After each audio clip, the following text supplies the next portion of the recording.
A historic threshold. December 2024 will not appear in history textbooks with dramatic headlines. There was no declaration of emergency, no collapse of markets, no visible panic. But something fundamental changed. A numerical boundary was crossed. For the first time in modern American history, the United States government began spending more on interest payments than on national defense, Medicare, or education. This shift did not occur because of a sudden crisis. It was not triggered by war, recession, or natural disaster. It was the delayed consequence of compounding obligations finally overtaking the state's ability to absorb them. This moment matters because it marks the transition from political control to mathematical control. Empires do not fail when they lose confidence. Confidence is psychological and reversible. Empires fail when they lose degrees of freedom. When obligations harden into fixed claims that grow faster than productive capacity, the system stops responding to leadership and starts responding to arithmetic. This threshold has appeared repeatedly throughout history. The Roman Empire crossed it when military expenditure, administrative bloat, and debt servicing overwhelmed tax extraction. France crossed it in the late 18th century. Britain crossed it in the interwar period. In every case, the defining feature was not corruption or incompetence, it was compounding. December 2024 marks the point at which the United States entered the same category. Not collapse, not default, but something more precise, the loss of fiscal maneuverability. From this moment forward, the system does not decide. It reacts. The core concept. Understanding the trap. The central number is not symbolic. It is mechanical.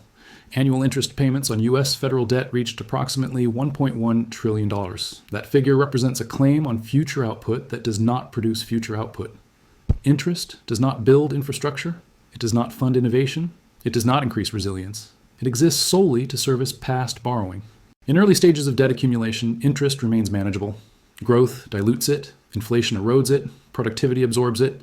At scale, this dynamic reverses. Compounding overtakes growth. The curve steepens. What once appeared linear becomes exponential. This is the trap. Once interest becomes a dominant expenditure, every additional dollar borrowed increases future obligations faster than current revenues can grow. The budget becomes rigid. Discretionary spending collapses. Policy options narrow. At this stage, fiscal decisions are no longer about optimization. They are about sequencing defaults, deciding which promises to delay, dilute, or quietly abandon. The system transitions from proactive governance to reactive survival. Why this is not a policy. Failure. The framing of this moment as a policy failure is misleading. Policies matter when systems retain flexibility. They matter when adjustments can meaningfully alter trajectories. They do not matter when compounding has reached scale. The interest burden is not a reflection of recent decisions. It is the cumulative effect of decades of borrowing layered atop an economic structure that assumed perpetual expansion. The political class did not suddenly lose discipline in 2024. The system simply reached the point where prior decisions could no longer be masked by growth. This distinction matters because it explains why reform proposals feel irrelevant. At scale, debt dynamics do not respond to incremental changes. They respond only to discontinuities, inflation, restructuring, or collapse. The United States has entered that phase. Historical proof. France in the 1780s. To understand what this phase looks like, history provides precise parallels. In the 1780s, France was not a poor nation. It possessed agricultural capacity, population, culture, and institutional continuity. What it lacked was fiscal flexibility. Debt servicing consumed the majority of state revenue.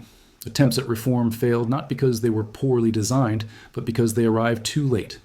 By the time policymakers recognized the severity of the problem, the margin for adjustment had vanished. Tax increases triggered unrest. Spending cuts weakened the state.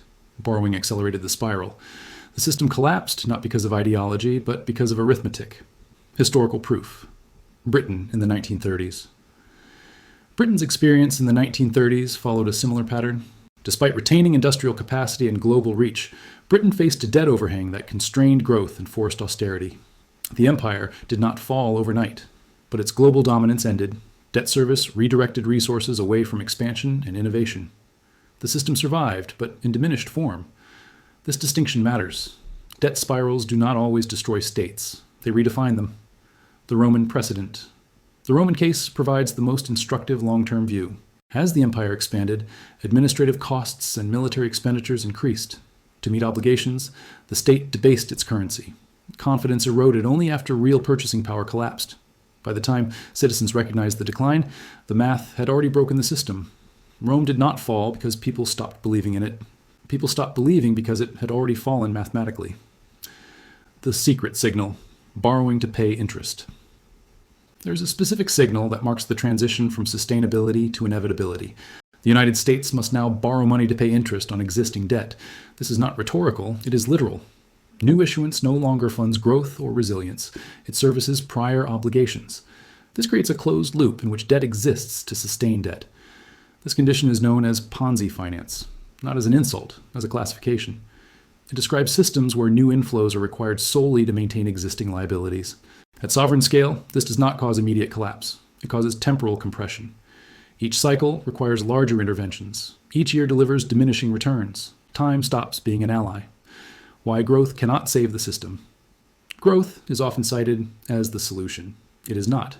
For growth to resolve a debt spiral, nominal GDP must exceed the interest rate on total obligations consistently and significantly.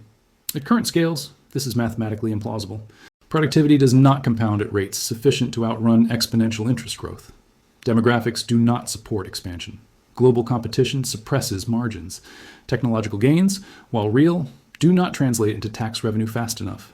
Growth can delay recognition. It cannot reverse the curve. The 4 endgames. There are only 4 theoretical exits from a sovereign debt spiral: explosive growth, austerity, inflation, and debasement, default, or restructuring. Explosive growth is infeasible. Austerity collapses legitimacy before solving the equation. Inflation reduces real debt, but destroys purchasing power. Default ends credibility. None restore the prior system. This is why the spiral is mathematically unbreakable. The illusion of stability. Modern financial systems obscure constraints through abstraction. Bonds, derivatives, and futures convert physical limits into paper claims. This works as long as refinancing is assumed.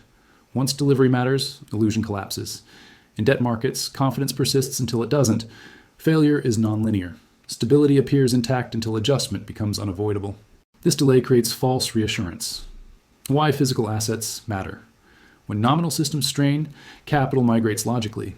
Historically, during debt-driven transitions, capital exits promises and enters physical assets: land, energy, commodities, infrastructure. These assets do not rely on future repayment. They exist independent of fiscal credibility. This is not speculation. It is insulation. The analogy: a closed loop. Imagine a homeowner unable to service a mortgage. Instead of increasing income or improving the property, they take out a second mortgage solely to pay interest on the first. No principal is reduced, no value is added, obligations compound. The household survives temporarily. The outcome is guaranteed. This is the current fiscal structure. Final verdict. December 2024 marked the moment the United States crossed from discretionary finance into mathematical enforcement. This does not mean immediate collapse. It means loss of choice. From here forward, outcomes are managed, not selected. Empires do not fall suddenly. They enter endgames quietly. This was that moment.